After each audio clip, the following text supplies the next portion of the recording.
Halo, kami dari kelompok 5. Di sini kami akan menjelaskan supply chain management dari PT Indofood Sukses Makmur Tbk.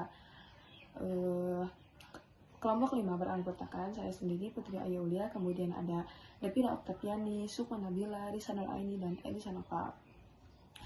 PT Indofood Sukses Makmur Tbk atau lebih dikenal dengan nama Indofood berdiri pada tanggal 14 Agustus tahun 1990 dengan nama awal PT Panganjaya Inti Kusuma. Lalu pada tanggal 5 Februari tahun 1994 berubah nama menjadi Indofood.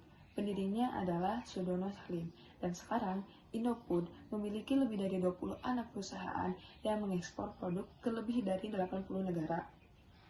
Beberapa produk Indofood sangat dikenal masyarakat. Dan kali ini kami mengambil produk Indomie sebagai objek dari tugas kami. Indomie bahkan dinobatkan sebagai mie terenak di dunia menurut LA Times dan New York Magazine. Mari kita lihat bagaimana rantai pasok Indomie bekerja dari hulu hingga hilir.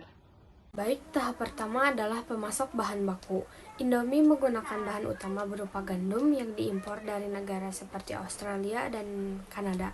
Gandum ini kemudian diolah oleh Bogosari Flour Mill, anak perusahaan Indofood, menjadi tepung terigu. Selain itu, ada juga bahan tambahan seperti minyak goreng, bumbu, sayuran kering, serta bahan kemasan. Semua bahan ini dipasok dari dalam maupun luar negeri untuk memastikan ketersediaan bahan baku yang stabil. Tahap kedua adalah proses produksi. Indofood memiliki berbagai pabrik di berbagai kota di Indonesia. Dalam proses ini, tepung terigu dari Bogasari diolah menjadi adonan mie, kemudian dipotong, dikukus, dikeringkan, dan digoreng atau di air dry. Kemudian, mie instan dikemas bersama bumbu, minyak, dan penyedap lainnya. Semua proses ini dilakukan dengan standar kualitas tinggi agar Indomie memiliki cita rasa yang sama di seluruh dunia. Nah, tahap berikutnya adalah distribusi.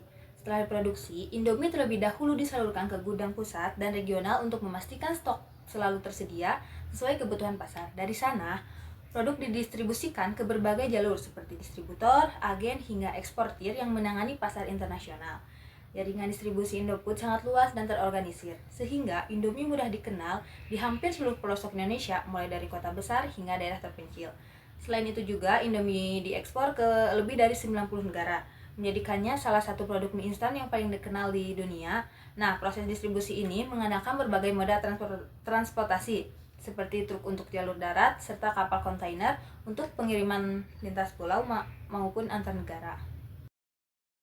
Lalu tahap keempat dalam rantai pasok Indomie adalah jaringan retail yang luas, menjadi kunci strategi penetrasi pasar secara maksimal. Indofood memanfaatkan beragam kanal penjualan secara terintegrasi untuk memastikan produknya selalu tersedia dimanapun, mulai dari retail modern seperti minimarket yang efisien, hingga kekuatan utamanya pada jutaan warung tradisional yang menjangkau hingga ke pelosok. Strategi ini diperkuat oleh fenomena Warmindo yang mengubah produk menjadi pengalaman kuliner serta melalui kanal digital atau e-commerce yang melayani gaya hidup konsumen yang modern. Nah, setiap retailer ini, dari yang terbesar hingga yang terkecil, tidak hanya berfungsi sebagai titik penjualan, tetapi juga sebagai sumber data permintaan pasar yang penting untuk menjaga kelancaran seluruh rantai pasokan. Sampailah kita pada tahap terakhir dari rantai pasok Indomie, yaitu konsumen akhir. Setelah melalui jalur penjualan di warung tradisional, minimarket, supermarket besar, hingga platform e-commerce, produk ini akhirnya benar-benar sampai ke tangan masyarakat yang membutuhkannya. Konsumen Indomie ini sangat beragam, baik di Indonesia maupun di luar negeri. Mereka memilih Indomie karena rasanya yang khas, praktis, terjangkau, dan sesuai dengan selera banyak orang. Konsumen inilah yang menjadi pusat dari seluruh rantai pasok. Permintaan mereka mendorong Indofood untuk terus menjaga kualitas, mengembangkan varian rasa baru, serta memastikan ketersediaan produk di pasar. Nah, dengan manajemen supply chain yang terintegrasi, Indomie mampu hadir secara konsisten di meja makan jutaan orang, baik di Indonesia maupun lebih dari 90 negara di dunia.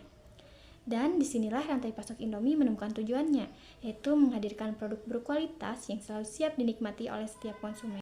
Baik, demikian pemaparan rantai pasok Indomie dari bahan baku hingga konsumen akhir.